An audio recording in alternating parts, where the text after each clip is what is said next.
A woman from Birmingham has gathered a petition of over 10,000 names urging one of the country's leading art centres to cancel an exhibition which features black actors in chains and cages. Sara Myers claims it's an offensive portrayal of the community, but the Barbican, which is hosting the show, says it's a thought-provoking exploration of black history. Here's our arts reporter, Satnam Rana. The woman shackled to a bed. The man wearing a metal mask. This is art depicting the horrors of slavery.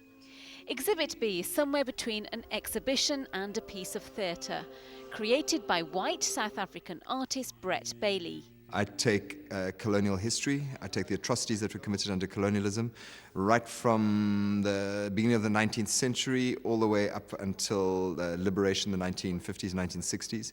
And then I look at the residues of racism, or the racism we're still living with today. But this Birmingham campaigner is spearheading a petition to stop it from opening at the Barbican in London. It's offensive. It's like our narrative is always being told from the perspective of being enslaved or in servitude, when there is so much more to African history than just slavery. But the Barbican insists this show constitutes important work for us all. It absolutely does not endorse in any way racism. It aims to educate people, it aims to expose these terrible histories.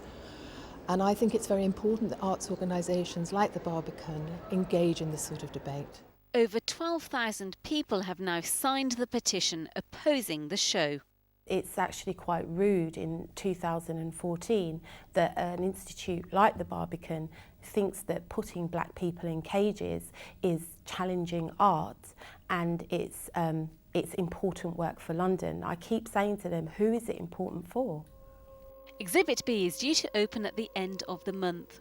It's a show which has raised the question of who is qualified to represent certain communities through art. Satnam Rana, BBC Midlands Today. Now, these are nematodes.